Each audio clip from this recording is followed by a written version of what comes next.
G2 are your Blast London Open winners, and Vitality fall to them. And this is queued up where the lobby's open, the mics are hot, and nobody is dodging. With me today, Patrick, Davis, Dylan, and I'm CJ. Thanks for joining us here today. And we are going to talk about all things Counter-Strike today. But first, what are the 4 words you have for this weekend's tournament? Davis, you first.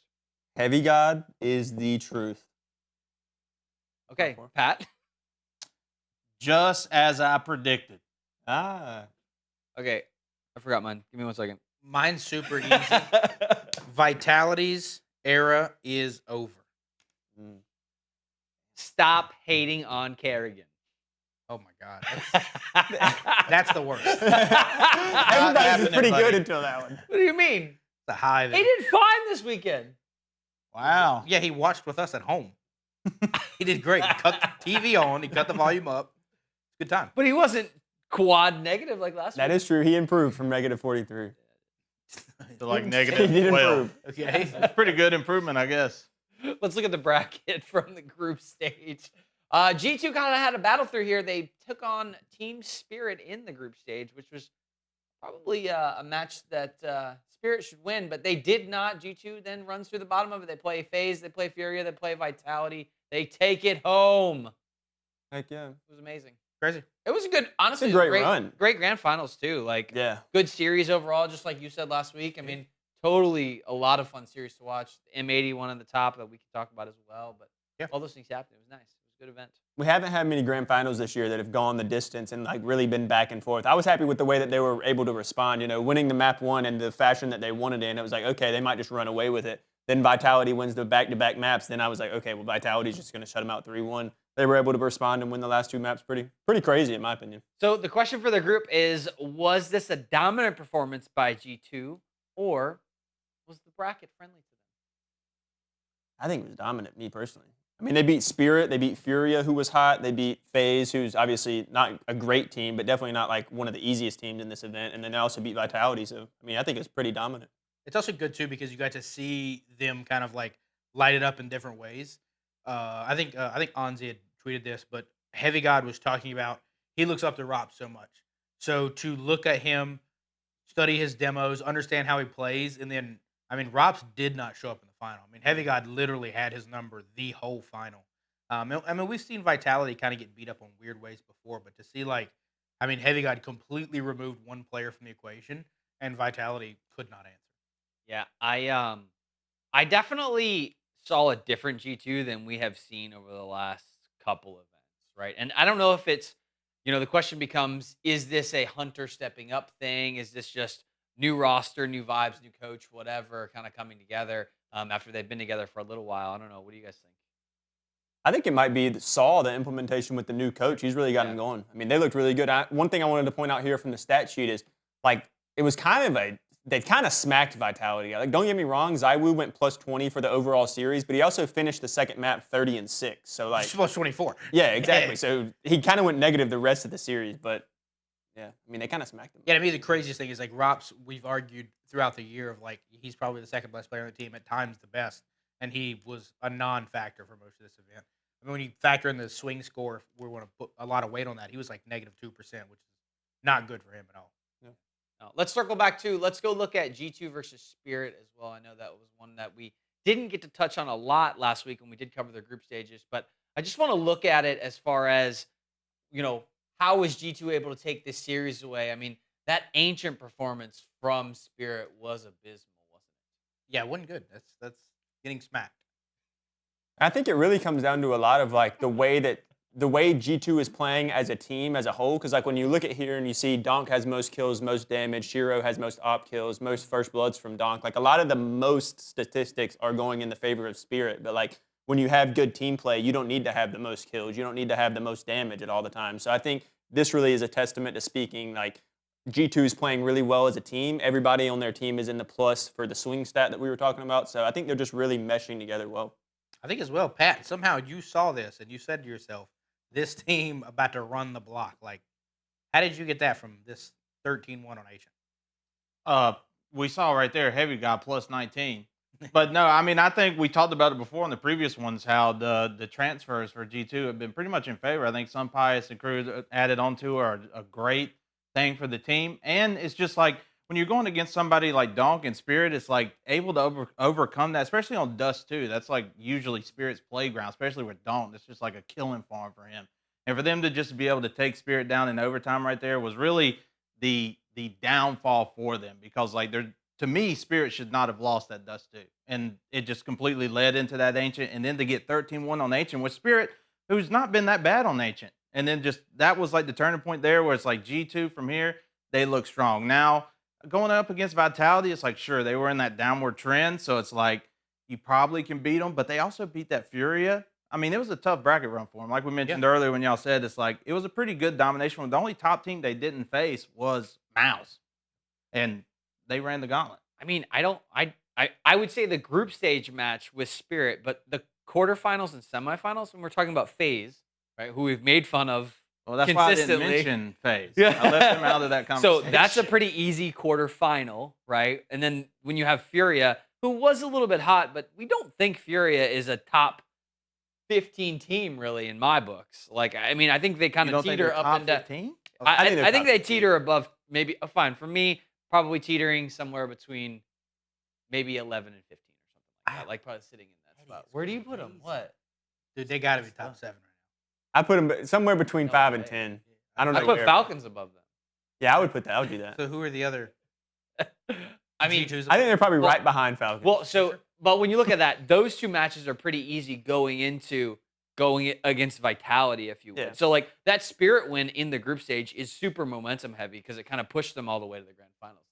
I do think one thing that is either in their favor or against them, and actually that's why I think the Faze matchup to them was tricky, was solely because they've done such a good job. I mean, you saw it in the finals. Like, HeavyGod literally removed drops from the game. And sure, you had an incredible Zywoo game, and they smoked them that one, and Vitality totally got that. But, like, it just feels like this G2 squad is basically, hey, you have a star player, I'm going to neutralize that star player, and let's see how you handle it. Because on that Ancient, dude, they shut Donk down. He never got started, never had a chance to get started. They were 2 and 3 stacking him. Even if he got a kill, there was a second person right behind him to trade him out.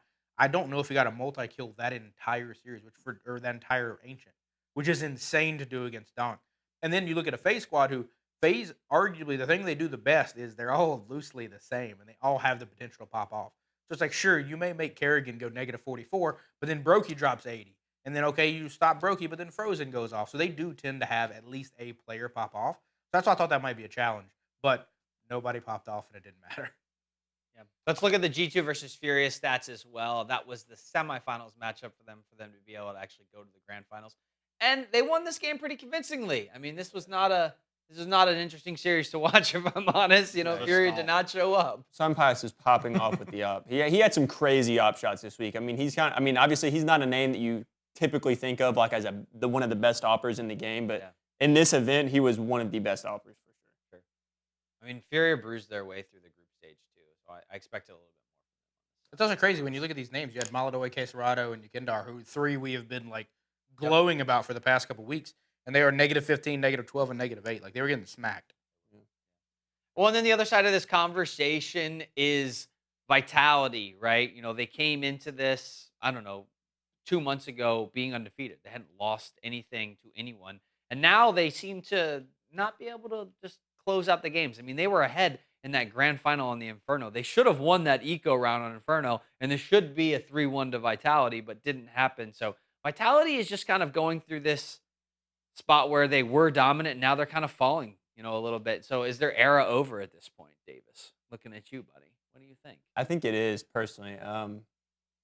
I mean, the series against G2 is what really stood out to me because I think Apex just completely got out IGL'd by Hunter, who's brand new to the IGL role. And like there was, especially when they played the Inferno map, like Apex was lost. When they were on CT, they were going back and forth the sites, and G2 just had so much control of what they wanted to do. And I think that's what's so much different about Vitality within these last few months is like the first 6 months of the year, they knew exactly what they wanted to do and they executed it and they beat you. But like now it's like, when things start going bad, I think the emotions get to them a little bit, and they kind of don't really know how to react to that, and they get discombobulated as a team, and they don't really know how to play together as well. People are going one way when they should be going a different way, and yeah, I think their era is done. Yeah, I mean, I think it's interesting because I don't know if when things were going well, was Apex comms bad and he wasn't a great IGL then, and talent was getting them by, Or is it now that he can't trust Rops to enter a site? He can't trust Zywoo to hit an op shot. And it's one of those things of like,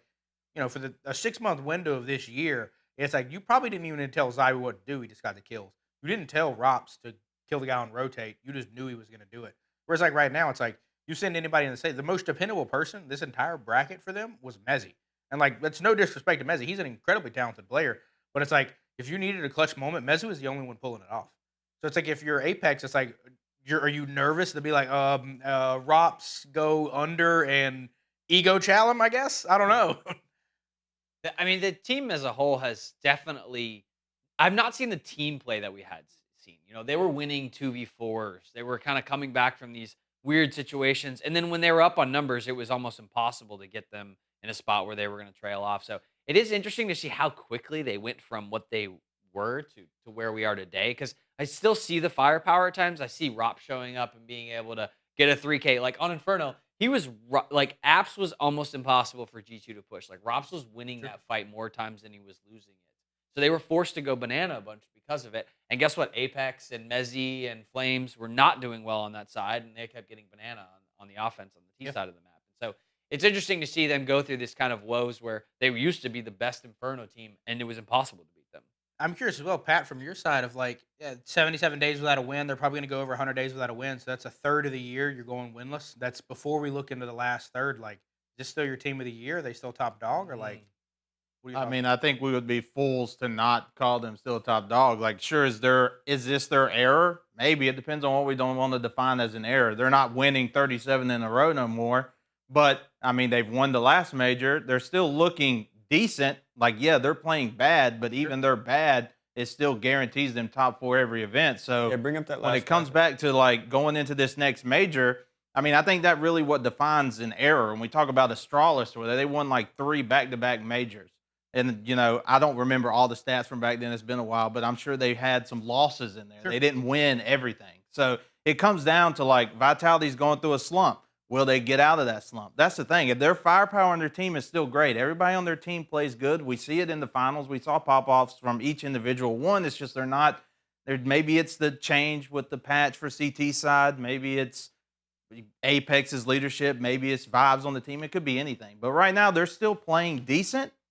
Just they're falling short on a couple areas that they could easily improve on, and they could still be that same team that's going to win the next major, that could still win the next event going forward. I mean, they should have won this Inferno. They're literally. I mean, they should have won this game. This reminds me of Valorant with G2 losing in Bangkok. Just right there on the cusp. It's also of like and you just to me, this feels so eerily similar to Spirit ending last year, coming into this year, because they won the majors last year, they won the first event this year, and then they were pretty much T4 every event, but they just couldn't get it back. Nah, there was plenty of ones where they were not T4. What event? Yeah, they did get a couple. They had a couple where they got knocked out. The last 2. But I will say Vitality has been at least top 4. Top 4, yeah, that is true. They've had top 4 finishes regardless. It's not like they've been early bounced yet or anything. Yeah, this is the graphic I wanted you to pull up a second ago. So like they're still top 4 with the second place as well. They're not winning everything like they were, but I mean, they're still up there as a top team. They haven't made that grave error yet to where they get like double bounced out of a tournament or don't make it past the quarters or anything. Now, if we see that coming in to the next one after the Fissure Playground, it's like, yeah, maybe more we can get in that conversation. But right now, like, their mediocre is still top tier Counter-Strike. And they only lose to good teams. Like, they only lose to other teams that are within the top 5 teams in Counter-Strike. It's tough because they did drop a match with Legacy. The M80 actually That was played the best them. of one. I don't disagree, but the M80, I would argue, M80 played them harder than Mouse did, which is weird. Mm-hmm. And don't get me wrong, They M80 still was came out on top. They did. Yeah. Totally. Well, M80 almost beat Mouse. Well, I mean, they went both games. They went up by a bunch. They just did not close game 2, and they had to close game 2 in order to win that series. Yeah. M80 looked really good this event. They I was did. happy with They that. did absolutely. Imperial also. Go back to the original graphic we had of the bracket. I noticed that the NA teams, Imperial also took a map off of somebody really, really good. Oh, did they? Yeah, I can't remember who it was right now, but I saw it and I was like, dang, the NA Counter-Strike coming back. Well, I mean, You don't have to bring it up. Coming back. Look, Mouse. They took a map off of Mouse. There we go, Imperial. yeah.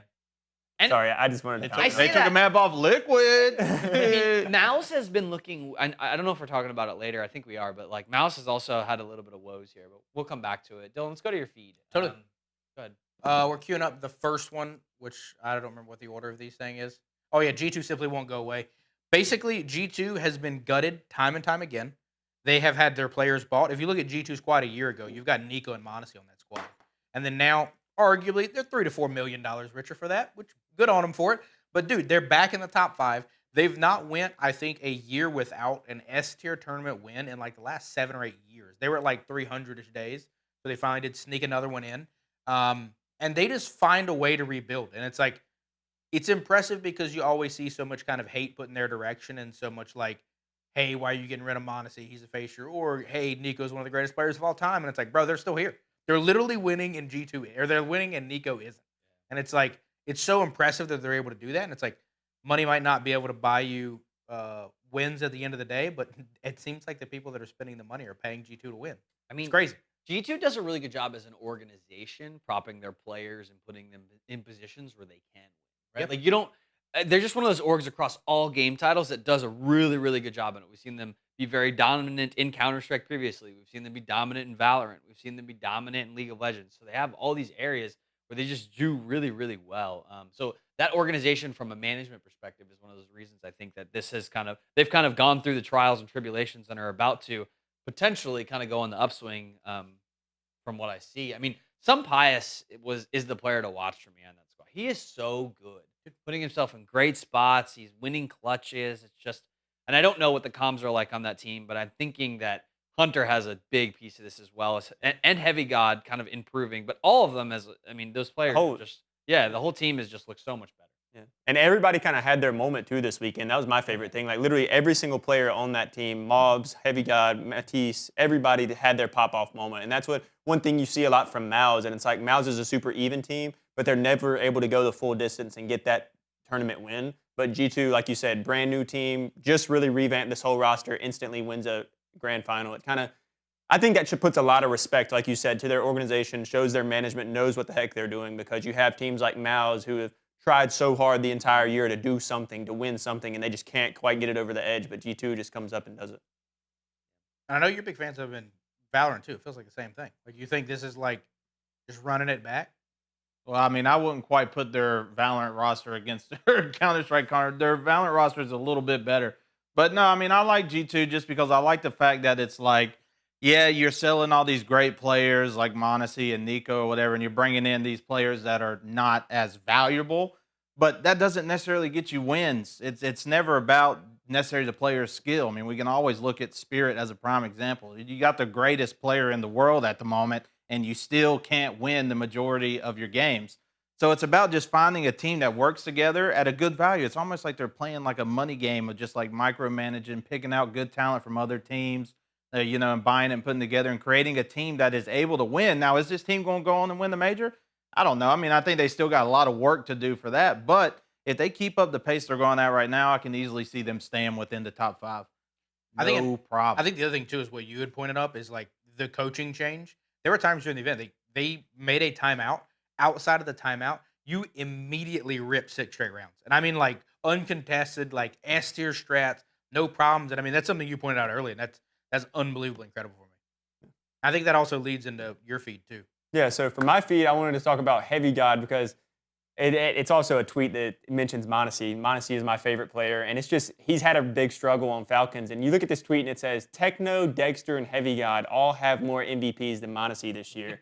And that's just like an absolutely mind-blowing thing to say. Like, if you would have said that 2 years ago, it would be like, yeah, there's no way that's actually possible. But it's just the fall off of Monacy is actually crazy. And this is another tweet that was along with it. It was like, obviously, Monacy's sitting at home. He has nothing to do with this tournament. So it's like, how do we make this about Monacy? He lives rent-free in their head. But I just think it's crazy. Like, I thought it was a crazy, even as a Monacy fan looking at it and realizing, like, yeah, I mean, this is a true stat. And props to HeavyGod, props to everybody. But he's definitely made it through all the roster changes. Dude. Like, talk about a consistent piece for the roster. He was there for Nico. He was there for Monacy. And now he's still with the organization. And he was like the MVP for the. I don't know if he actually won the MVP for the No, he event. did. No, he did. Yeah, was it him? So like he was literally the MVP for that team, and it's just about consistency from at this point. So I agree. W take. And that's what's crazy to me is that like he might not have had the literal best performance in the last match. I think some Bias did. I think he had a higher rating, but that last one he shut down Rops. And I mean that was like we talked about that tweet earlier, but it's like he sought out to do that, studied this man, and then shut down the man that he claims to be his hero. And it's like, dude, that's crazy. Mad props to him. And like, to your point though, I mean, if you're G2 right now, you got like 2-ish million for Monacy, and then you got some Papayas, it's like, bro, like it's probably a competitive match. Like I think Monacy on average should win, but the current form Monacy's in, you might be better with the trade if you're G2 anyway. I mean, the other thing to this conversation with G2 and HeavyGod and all these pieces is the fact that, like, can they do it again? Right? It's not just like a one-off. Like, and they played some teams really close, and there were some moments where they could have thrown it away, right? And so we know that they're good, but are they good enough consistently? And that's really what the path forward is going to look like. Because I don't see a vitality run coming out of this group. I don't think they're going to, go undefeated for 6 months. But I do see them being able to at least move up in the rankings and take some more teams. They're going to give Mals a challenge. They're going to give Spirit a challenge. They're going to give Vitality a challenge. And the Mongols. It's just how much and how consistently is that challenge? Yeah. I see them beating the Mongols, no problem. Dude. If I'm being honest. No, they will never I'm beat the being Mongols. completely honest. Like, I put G2 above the Falcons. I put them above the Mongols. I put them above Aurora. And then basically that's just how I keep it at right there. But no, I think G2 can definitely, it is about consistency, and we've yet to be able to see it, but I think they got it in the long run. You got a skin for HeavyGod over there, Davis? No, but I just wanted to say, I don't know if they're going to beat the Mongols for sure yet. Mongols are a top team, don't get me wrong. I think it's great to see them entering the top teams again for Counter-Strike, because we've had kind of the same three, if we want to introduce Mongols into the top four with Spirit, Mals, and Vitality, maybe Mongols now. Having a fifth team in there is great. Hopefully we can see Falcons rise up and be like the sixth contesting team so we can have good competition. What have the Mongols done? They won the EWC. The Mickey Mouse tournament. No, that's in your opinion. That's not that's the majority of Counter-Strike. No, it's opinion. not. His check ain't cleared yet, so like he'll update that though. They won a single elimination tournament. Good for them, bro. Anyway, good for them. CJ, what is your feed? I mean, my feed is Counter-Strike market cap for CSGO skins. It's $5 billion right now, which is a great thing, especially if you're opening cases and you got some money in there. And this is interesting. Dylan and I had a conversation earlier this year just about CSGO skins, and you decided you were going to invest some dollars into the actual market. But it's been really interesting to look at it from an investment strategy of like actually buying the skins and investing in this spot, because I have watched it go down and then I watched it go up, and they're kind of reasonable on the timing of it, right? Like you can kind of time it with a major, you can time certain skins and stickers with certain players, and it's actually, in my opinion, a reasonable bet to be able to actually make some money. Hey, I mean, I'll be super transparent. I have a significant sum of money still in Counter-Strike skins. And, like, I do think it is insanely predictable. And it's only predictable because, like, no offense to the younger generation, but they just want to rip cases. And it's like, as long as you don't rip cases and you just buy correct things at correct times, like, I'm not saying go out and buy all of the 2014 NIP skins or anything like that. But at the end of the day, if you were to go into it and, like, hey, they're not going to make any 2014 cases again, it's probably a safe bet to hold on to some 2014 cases. Sure. Probably a good play. And some of that stuff is a little bit expensive, but like, dude, I've seen over the past couple of weeks, there's tons of accounts you can follow where it's either teams that are disbanding, teams that are going away. You're seeing teams literally displace Complexity. Hey, guess what? Complexity's skins, their stickers, crazy. Like 200-300% since they went away. Now, we would have known Complexity was going to go away, but like, these are things where you could invest in some of them and make good decisions. Like almost every major gun skin that's like an AK or an op skin, those almost always appreciate. They're usually pretty safe. But if you want to rip cases and have fun ripping cases, it's okay because you're helping somebody else's investments go up. So I mean, I'm not going to not recommend it. I'm not going to take, I don't want to derail this too far, but like we saw the Nade Shot and Tim the Tatman and ohnePixel stream where they just rip cases. And like, yes, Pat, I agree. Maybe not healthy for everyone, but it was fun to watch. Like, it was a blast to be able to watch them and to just yell gold, gold, gold, because we all do it around the office, and you know we do. No, dude, when it comes to the investment side, and I said this on the Skill Diff episode, I don't have a problem necessarily with smart investments into the Counter-Strike ecosystem. I still think it's just one of those things. Look, I'm no financial bro. I have no idea about any of that knowledge, but I mean, it's video game skins. It's like everybody's at the mercy of Valve. It's like that could just instantly crash and just be gone and done. And there's nothing we can do about it. And all that money's gone. And it's just weird to have that at their hands. But now, it's $5 billion. It's great. I mean, I'm just saying, if you were able to do smart investments and get in and get out before it all goes away, then kudos to you. Hey, we had a beautiful moment where a tiny young Davis, he might have got his account taken at some point, but he got it back, and you Got got it back. skins back from that. Yeah, I did, and I had a bunch of old cases, Phoenix cases, breakout cases, Chroma cases. I'm holding them. I'm still holding them, waiting, just watching them go up. So just waiting for that. I'm not very invested into the scene either, though. But I do have some cases from that time. Only like 100K worth of opens, right? Yeah, only like yeah. Yeah, we just need some kind organization to let us use some skins for our very casual 10K lobbies. Deal. That's what we need. Pat, what's your feed, man? What you got for us? My feed is the ohnePixel. We were just talking about him with the open up cases, but basically he's just calling out Inferno and saying it just needs to be taken out. And honestly, I agree. I think Inferno, and this is mainly just looking at it from the professional scene, is just not a very fun map to watch. It is very save heavy. It creates a lot of boring moments. The way the map layout is and how long it takes people to get from one side to the other, it's like if a T gets like 1 kill on B, it's like, well, we're saving. It's like impossible to like retake as counter terrorists. It's like the map is just not set up very good for that stuff. So it's just, it makes for a very boring game where you see one side usually go 7-1 or 7-2 or 8-3, whatever it is, and then they flip and they do the same. And the only way you beat that is just by basically just getting some kills. You have to be able to get a few kills. It's just boring and not very even. Well, when you think about like some of the best moments of the year, like the Falcon throw, it's on that map. Like I still think that map gives us so many good moments, and it's still A monumental throw, yes. and it's still picked at a crazy high rate though.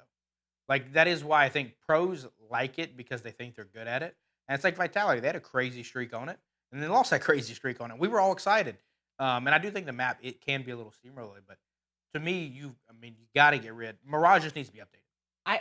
I like You saying Banana. Mirage worse than Inferno? No, I think Mirage is way better. Just needs to be updated. So I always think of Stewie 2K on the top of Banana in B site as Faze was trying to like destroy him, and he gets that awesome 3K. And like I think that site plays so well from a defensive perspective. Like it's really, really hard to take if you don't smoke and molly and have a lot of utility on that side. But it has created a lot of chaotic moments because the T's don't know where to look on that map when you enter the site. And the CT has a little bit of the advantage of, hey, like I can be surprised in a little corner here and get a couple kills because nobody checks every corner.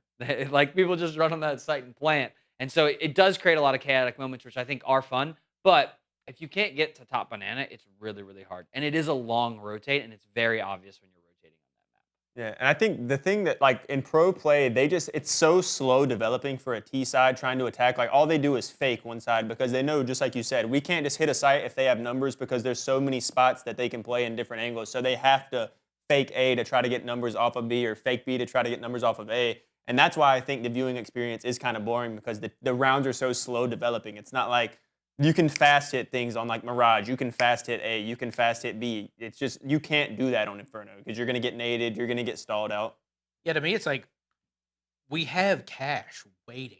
Like, just bring it in, bro. And like to me, it's like if you cash is more of a direct swap for Mirage anyway because it is a more of a standard 3-lane map. And I know you're absolutely gonna hate this, Pat, but I do think the best swap for Inferno is probably Cobble because they are two very long rotate maps. Like they play very similarly. The difference in Cash and Inferno is they're not even functionally the same. Like Inferno is basically a 2-lane map. That is what it is. Cobble is basically a 2-lane map. It is what it is. Bring Ancient back. Oh God. Bring Ancient back over. You mean Inferno. Anubis. Anubis. Sorry. Dude, No, I yeah, like not Anubis Ancient, too. Anubis. No, I actually don't like watching Ancient more recently. It's not fun. But I don't think removing Inferno. I'm not about this take, if I'm honest. I like Inferno. I mean, I don't mind it necessarily at a low-level Premier rating, but I do not like watching it at the highest level. Makes sense. Okay, cool. Let's go. We're going to switch gears. We're going to jump into the second part of this story. Faze versus G2. I want to look at that matchup specifically. You guys started this last week, and I will not let you hold on to it. Kerrigan did okay in the series. You wasn't amazing. You call that okay? He That's what we're wasn't calling okay? amazing, right? Everybody's But he wasn't getting at the dog bottom. He almost had the worst swing percentage of his whole team. Everybody's getting dog walked. G2 just popped up on him. Listen, it's better than last week, It is. okay? It's quite better than he's. What is it? He's almost. No, he is 6 times better than he was last week because he was drop 43. He's now drop 7. So he is literally 6 times better. And that still Do you have doesn't the make him map count, positive. Eli? That's Do you have the other crazy. image with it? Or? Yeah. It's literally crazy. The Dust 2 was close for these guys, right? There's an overtime. The second map, the Inferno was not. We had a one-sided, smash them. Smash 'em match. I mean, what's Let's go. crazy is that he is negative in this because at one time in this series, he actually was like popping off. He got, it might have been an ace with a FAMAS at one point. He ripped him in an anti-eco round with a FAMAS. And like, it was actually a really good play on his part. But it's like, it felt like his kills were always a burst. That's why his swing score has got to be so bad because like, he got him a couple rounds, but like outside of those rounds, he still didn't perform. And it was also really depressing. I know you're wanting to alleviate the hate on Kerrigan. It's not like I'm wanting to bring it on to Jacob, but it's like, again, it's like it feels like an impossible spot to be in. You swapped Elijah for this guy that bottom fragged in most of your series. From the previous event, Elijah top fragged in your series. I mean, Jacob definitely does not look as good as Elijah. Correct. For sure. The team might be happier, but bro, you look worse. Yeah. At least they made a playoffs, though. They did improve and make a playoffs this event. I mean, it wasn't how they wanted it to It's be. true. But It's true. They did make it to that spot. And I was rooting for them. G2 is so good on Dust 2, though. I really like G2's play on Dust 2. It might be their best map. It's also one of those, they got into a playoff with having to have, I believe it was Brokey and Frozen, drop like 80 plus in a series. And it's like, that's not going to be consistent. Yeah, and then we're looking at what happened to Team Spirit. Did we already do this? We already did, didn't we? Well, we loosely Well, talked yeah, about we it. can talk about it some more. I I mean, I mean, think hey, let's look at, so Let's talk about Dawn. well, let's talk about Team Spirit. I mean, we have this Zontix news going around that, hey, he had some mental health issues we are going to go through, and then, what's going on with this team. But do you guys like the Tanier pickup for Team Spirit? Or what? I mean, I think it's going to probably be a net. As long as the morale's up, it doesn't really matter. You could tell something was up from the moment that got announced. They weren't playing well Sure. together. Yeah. They didn't play kind of happy. This is, I think, actually rolling into the next feed, which we can roll right into. This is welcoming Tanier into it. But Pimp's actual perspective here is like when you look at the next event, you've got Mongols, Vitality, Spirit, G2, Falcons, Mouse, and then those are all really competitive teams. He did put Navi and Faze there, which I think is a little ambitious if we're being 100 here. But when you look at like the top 7 teams, I think anyone in that top 7 team can win currently. Sure. And I do think it's a tale of two halves. Half the teams, you have Mongols, Vitality, Mouse that are holding steady to their roster. Then you have Spirit, who seems like they have a weird revolving door all of a sudden. You have G2, who's basically a net new team. And then you're starting to see kind of like new players come in. And it's like Falcons as well. It's like, would you rather be the team revolving door bringing in loaded firepower, or the old guard, Vitality and Mouse are not winning? Mongols are the only ones that have won recently. It's like, what do you think is going to hold out better, the teams that stay together or bringing in some crazy Well, talent? what I love about this news is the fact that Zontic's still like part of the family, and like maybe they're saying out loud that it is something that he chose to step away for a time, for a short period, to kind of fix his stuff, kind of like the Brokey switch, which Brokey came back better when that happened, right? And so I think it's like that. At least that's what they're portraying. But ultimately, I don't think this team is better without Zontix. Like, I think Zontix is a core part of their roster where they can win with him. But it is interesting to see this kind of shift. And I think that Tanier pickup is good. I think Tanier has shown that he is a talented player that can actually show up and beat these teams.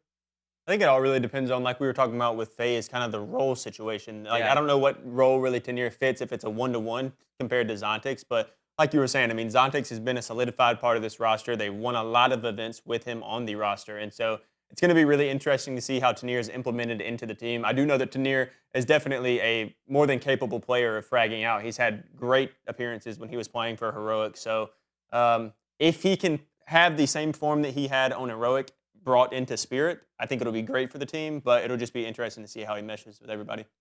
I think Tanier is a great fit for this team. I actually brought it up as a feed like a couple episodes ago where there was just like Tanier has better stats than Zontix when it comes to holding specific areas of the map. Nuke was like the big prime example, and he's just like statistically a lot better at holding ramp than Zontix is. And I think that's what plays a lot into these teams is like maybe Tanier might not have as much firepower, so to say, as Zontix, but he is able to play his position a lot better, and something like that is really what Spirit needs, because Spirit just needs to be able to, let Donk do his thing and be able to support him, but they also need to be able to hold the other areas of the map, especially CT side where Donk is not at, because they're typically going to go there. They don't want to face Donk, so they're going to come the other way. So you need somebody that can play those positions better, and he's just on paper better at holding these positions than Zontic. I don't believe Tanier is Russian or speaks Russian. I have no idea. I don't I know think Zontic. He's not. I don't think he is. So they're definitely going to struggle from the language barrier perspective, if nothing else. Well, I think Zontic's part of the problem was the visa thing. So I actually think I'm assuming he either doesn't have the same visa issues or might also be Russian. Sure. But no, I think the other thing is like what Pat's saying is like this is more of a ripple effect from removing Magic in the sense of like the things he played and did well. Zwei didn't directly fix those holes and made new holes. Sure. This is more of like, hey, we actually needed to move 2 pieces. We couldn't then. And I don't know if it's he said the personal reasons beforehand, so they're always planning to move 2, which is why they chose Zwei. And it's like this could have all been a part of the plan, just timing made things messy and weird, or contracts or whatever else. We don't really know. So is this an upgrade for you? I think it's an upgrade. I mean, to me, the biggest thing is this roster seems like they keep getting sparks. The problem, though, is we all know the reality of it is Donk is going to be on top of the leaderboard. Shiro is going to be next. And is that good enough to win you the series? Everything after that is we don't know. But those two have won a lot of series. They have. Agreed. So I don't think it makes it worse. But if it's anything better than that, if you now got 2 people of Shiro's caliber, like you're in the money. And he has played super, super well. And that's where it's like the past few times we have seen him play, he has looked better than Zontix. He's looked better than a lot of players, like an upgrade to most T4 teams, which I think is really good. But Sure. What about you, Davis? What you got? Coming from my second feed, I think it's the ESL and PGL drama still. I wanted to talk a little bit more about that because I have like weird feelings about it. Like, I kind of think it's smart for me from ESL because their event was actually scheduled before this Bucharest event that PGL has now. So knowing that, I think it's kind of messed up that like PGL was like, oh, we're going to schedule this event literally 24 hours until your event. So I do think that's messed up. I don't know if it's the right thing for ESL to come out and say like, hey, we're going to ban you from participating in our events if you participate in this. But I do want to bring light to that, to the fact that ESL's event was planned first. And so the fact that PGL has came behind that and scheduled an event 24 hours conclusion before the IEM starts, I think that's pretty messed up. So I do think there needs to be some type of backlash between there. But at the end of the day, we are supposed to, it's the Counter-Strike scene. We're supposed to work together. We're supposed to make this all work together. Yeah, the other thing that happened on this one is that Valve also released a ruling on this that ESL isn't allowed to make those rules and enforce them in the way without, what is it, like just cause or something like that? Like they use this idea of like, you can't just make up rules a couple weeks before an event to try and influence players to go one direction or another. So there is a lot of influence from 3 different directions here, which isn't good for anyone really, right? Yeah. It's not good for Valve. It's not good for PGL or ESL because they're fighting over the teams, which is not good for the teams because now they're forced to kind of pick. And it's hard when we have these international events and visas and travel and all these different things going on because you end up with this convoluted, hey, what's the right thing to do here? And I don't think anybody really knows. They're just trying to navigate it. But it's definitely a little crazy. And I think to me the big thing is like we see teams drop out of events weeks before the event, but they committed to them months, if not years before the event. And it's like this PGL event and this ESL event were both stated with times and schedules and all that stuff for the previous months. And it's like now once teams are actually locking in travel and hotel and everything else, that's when you're trying to pull this switch up. That's why to me is a little messed up. I still think it's pretty predatory on ESL's side, but I mean that seems par for the course for them. Like if you're them, you want people to play in your events. You want clips from your stuff, not other people's stuff. So it's like this is a business. That is a business they're after. They're after good shows and good clips. And if the other event has a bigger prize pool and is going to attract more people, then are you just going to let that happen because now the big teams aren't coming to play for you? Then you're going to say, oh, well, here's our Grand Slam prize money. Oh, we're not going to let you play in this and blah, blah, blah. And it's like what you said. It doesn't feel like anybody's wanting to work together. Both groups kind of want their own thing. And it's like the only person that's going to lose in the end is the fans because somebody's going to play that PGL event and they're going to get a bag. Somebody's going to play that ESL event and they're going to get a bag. And they're both going to be given airfare and everything else. It's not going to be any sweat off the team's back. But the viewer is going to be left with a Mickey Mouse event and maybe 2 Mickey Mouse events. And I think the PGL event is the one that's kind of like gearing up to be the one that's going to be the Mickey Mouse event, where there might be one team that shows up beat over there. Because the last PGL events, Astana was a great example of this, right? Like it was nobody's in there, and I think Astralis went and won it, which is like a great move for Astralis. They go and get that bag, but there were no teams they really had to fight against. They played against Tyloo in the finals. Dude, Like 1.25 million or whatever it is, bro. Like we need to split up a team. That's what I'm learning. Another thing that I thought about too, which don't get me wrong, I love the open competition that Counter-Strike has, but it makes you appreciate the franchise leagues at times when you see stuff like this going on. Yeah, that was Fissure then. I was wrong. It's fine. The production told us to know. I'm an idiot. I don't remember who played in PGL Astana. That was a while ago.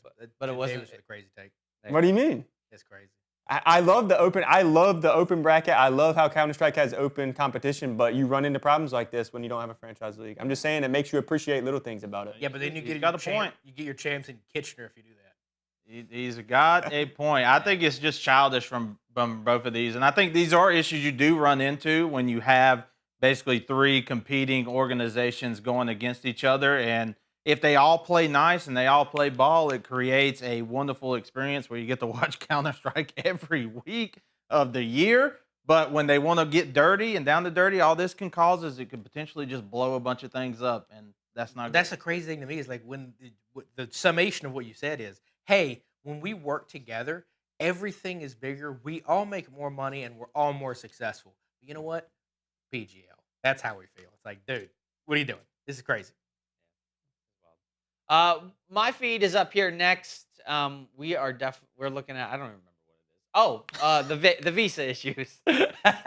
So this one is interesting because it is kind of the global politic game of what's going on between the world and the wars and everything. So we can be gentle about it, but ultimately it's like the fact that Russian teams are struggling to get into America, and American teams will also struggle to get into Russia as well. So it's like those things are definitely issues that players and teams are facing. So navigating them is pretty complicated. But it doesn't change how a team strategy goes into it. Because if Team Spirit can't compete in U.S. events, they're going to have to make some choices about maybe which TOs they're going to be affiliated with or which events they're going to go to. That's going to impact their schedule in a big way. So. I also think this is a weird medium where, like, for the Olympics and major things like that, you feel like there might be exceptions, but like esports just doesn't have that same degree of weight. I do think, full pun intended, like this is the most effective way to nerf Donk, which is really unfortunate. It's like to not even have him at the events, which is, I mean, it's unfortunate. And it's like you said, if the U.S. teams can't go to a Russian event, it's like, okay, we're not losing a top 10 team at the event. So We're not losing anybody. I mean, I'm sad about that. Don't get me wrong, Sure. but it's like this is super unfortunate. And it's like I didn't really appreciate the European Union until I was talking to some of the guys at Blast recently, because the European Union's obviously a thing. You can basically travel freely around Europe, so it's like crazy. There's no visa issues if you do that. But then it's like, even when we're talking about ESL, it's like the event in China, there might be visa issues with certain specific countries. There might be visa issues to the U.S., or if there's an event in, say, Africa or wherever else. It's like visa issues are a legitimate thing, and we see teams not get to play it. I mean, that's why we got Simple on Faze, which is crazy. So sometimes it's good, but I don't think in this scenario it's going to be good. Pat, what's yours? What you got, man? So for the final feed here is about the upcoming event, IEM, which we were just talking about. But this is a good one. I like this, is that they're taking the group stages and they're going to allow for 60%. They can't do them all, to have an actual live crowd there for the group matches, which I think is just fantastic. Obviously, that leads into you can have teams that play better with the crowd or not with the crowd. But as a viewing experience, it always makes it better when you're watching a game and the crowd is behind the plays and they're cheering Or against and they're you. roaring. Or against you, yeah, like their chants. Yeah, like just it adds so much to the viewing experience. Yeah. Whether you go there in person, you get to see some more matches instead of just the finals, or watching online, you get to have the better experience as well. And some teams get that buff. Some teams play better with the crowd behind them or even against them. I think it helps out, too, those teams that aren't good at playing on stage. When you have those extra matches through the group stage, to be able to play in front of a crowd, even though it might not be a sold-out grand finals crowd that's roaring, like it's still a crowd and you're still playing on LAN in front of them. So, like if we look at Furia, for example, this past event, online they were lights out, no problems at all, could beat anybody in the event. They go to LAN, they literally can't beat anybody. It's like they're the worst team there. And so I think that is completely determining, or I think the factor that determines that is them being on LAN in front of the crowd. When the crowd's there behind them, when they don't have the momentum, they're not comfortable, they can't really rally. And so I think this is great for teams that aren't comfortable in that moment. They get more experience. I think this is great for 4 teams. I think it's great for G2 because they clearly have the crowd behind their side after the last event. I think it's great for the Mongols because they normally are crowd teams. They're I think also going to be in Asia. Yeah, and I think it's great for Vitality because they have a crowd that normally follows them around. And I think it's awesome for, who did I miss? Not Mouse. I think it's bad for Mouse. Mouse is They never have had the crowd behind them. I've actually never been to an event that do that. And then the Falcons would be good for as well. Actually, the Falcons would be another one where they kind of get the crowd buff. But Mouses and Team Spirit are two teams that they normally don't get the crowd buff. The crowd is normally against those two teams. Because Donk's a villain. He's a scary man. He is a scary man. I Haircut agree. freaks people out. Yeah, it's scary. I do think the other thing, to Yeah, your squirrel. point, is really nice is like if you're a team that doesn't ever get to play in front of a crowd, like you can have your family there, your parents there, your supporters there, and it's like that was one cool thing at the major. Is like, dude, the Brazilian fans that were there in the nicest way, we knew Pain and Fury were not going to win that event. Sure. We had a really good idea. They're not coming home with this victory, but dude, Brazilian fans flew from Brazil to take over like a whole section, flags, drums, everything. It was crazy. And I would imagine if Tyloo or an Asian-based team gets in there too, being as it's in Asia, is like, dude, they're gonna go wild. Let's go to our next thing. Fissure Playground number 2 is showing up. We're gonna have a Swiss stage here, which is exciting. We don't see the Swiss stages in every single event, and so it's been a little bit. So we're gonna go and jump into that. The first round matchups look a little bit like this. We got some Mongols 3D Max, some G2 Lin. I'm not gonna say them all. You see them there on your screen. So this is an exciting event because, for one reason, we get to see the Falcons again. And I don't know why we don't get to see the Falcons more, but I love watching them play. Like That- watching them lose. Yeah, I was gonna say you don't get to watch them play that much. I agree. I don't because they always lose too True. quickly. This is a big event for them. Very bizarre. Big event for them right here. They should be they are one of the favorites to win this event, and honestly, they should win the event in my opinion. Them and Mongols, I think, are your two teams to look at. If you were taking betting lines, would you put Falcons as like the best odds to win? Like I feel like you would. I would put Mongols probably as the best to win, and then I'll put them behind them. Dude, I'd probably take Falcons on that though. Maybe If so. they're second or third money wise, like I'd take that. I mean, Don't listen to me for gambling. You're gonna lose money that way. Don't do it. You can't put them. You can't put them over the Monacy, Mongols. Bro. Nico, Tess. You guys, the Falcons can win this. They definitely can But win. the Mongols are going to be the one that actually wins it. Let's look at some first round matchups. Who did we pick here in the office is the question that we all need to know. Just throw them all up there, Eli. You got us, buddy. Pat wanted to be different. Okay, Pat. Why? Did you just Pat wanted to chaos? be Is really that why you different. choose chaos? Well, which one are we talking about? The top one, buddy. Well, you Oh, said. okay. I mean, I had two different ones here, but no, for me, I think Astralis. I'm picking Astralis over Aurora. I said it on the last episode. I don't think Aurora are a good team. I think they're pretty bad. They've been playing bad, and we talked about those stats with Kerrigan about him being like the lowest rated member. You know who's right behind him? Aurora players, Major as a matter of fact. And but Astralis just got Magics on their team. And they were already on a slight uptick going in with their changes. And I think Magic's might. He's returning home. Hey. I think this is a game with how Aurora's been playing that is definitely winnable for Astralis. Hey, I think on that second row right there, you have TL. This is the same time I last picked Vitality to win because I actually wanted them to lose. Dude, I have picked TL like 20 straight times. And you I'm didn't not- pick them when your I'm master not predictor got yet. here. Okay, So this time I was like, you know what? I'm going to pick Furia such that I think TL will win just out of spite. I do think that's going to be exciting. Depends. Do we get the online Furia or do we get in like on land Suhi and the TL squad? Depends. Whatever one shows up, it's probably going to be a blowout in one direction. I just don't know which one. definitely. I would say Liquid with the fire under their butt that now they're so far down in the VRS rankings they don't have auto invites. That might fuel them to Sure. go a little bit farther, a little bit harder. So I have could be Liquid good. going 0-3 in this. Woo. Ugh. Yeah. That's a crazy. That's you're singing a different tune. I swear you used to praise Team Liquid in here like early. I on. did. Like you were and I've big watched Team them play, Liquid. and they've gotten worse. You switched up on your day ones. Who's my Dude. day ones? Hey, Liquid? switched up on your day ones. Who was bro. my day one? Dude. It's Liquid. Switched up on them. Dude, they just have not That's performed for the crazy. past 6 That's months. crazy. Who do you got? Who do you got going 3-0 then? I have Mongols and Falcons 3-0. That's crazy. Me too. I hope they don't play each other, I got and I Mongols, hope Falcons. whoever plays G2 Mongols beats and them. Falcons. Yeah. Wow, that's the safest picks I've ever heard in my life. Which actually is wrong because you got Falcons in there. They're not going 3-0. Me, it's G2 Mongols. 3-0. I'm pretty sure mine's G. That's the safest picks I've ever heard. No Mongols for you. What about you, Davis? Who's your I got three? the same as you. Yeah. Hey. Falcons, What were your Mongols. three? What were your 3-0s? 0-3s. 03s. I was about to say, wait, I just said my Yeah, you're 3 No, my 03s were Lin Vision and VP. Mine were Legacy and VP. Mine was game release. You Dude. picked to win in the first round. Yeah. And then, dude, it sucks to pick Lynn. I mean, I love Amelia, but like that roster's had some weird stuff going on since they went back home. I just don't think their vibes are gonna be good. Yeah, Liquid and Lin for me. Who's replacing, like who's coming into the VP roster? Do we know for Electronic? That's why I put them as 0-3 because I was like, there's so many questions about Yeah, this yeah, roster. that's I don't true. even know Yeah, I who's think playing. Perfecto's gonna be IGL in that group, so like it will be for sure different. Yeah. No, they announced who it is. I just forget who it was. I don't know. Who it I is. mean, they're just in shambles right now. Like, I don't see them making a quick recovery with this.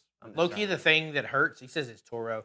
The thing that hurts is their official tweets have like this really cool aesthetic, but it's in Russian. I obviously don't speak Russian, so it's like one of those things. If they'll say like benched or replace or something, I'm like, I don't know what that means. I just see a person's face. There's a guy there. Sound like Tanier. Yeah, the same problem he's having He's right just now. like, well, I don't know what you guys just said. I can shoot heads. I can flash. Yeah. You? I always think that the language barrier thing here is always so interesting with that stuff. Totally. It's got to impact teams in a big way. But it'll be exciting to watch the next Playground as it goes on and the next couple events coming on as we see ESL and PGL fight over their stuff. But this has been another episode of Queued Up. We appreciate you watching. Thanks for watching with us. Go ahead and like, comment, and subscribe, and we'll see you in next week's episode where we review the Playground. See you guys. Peace out.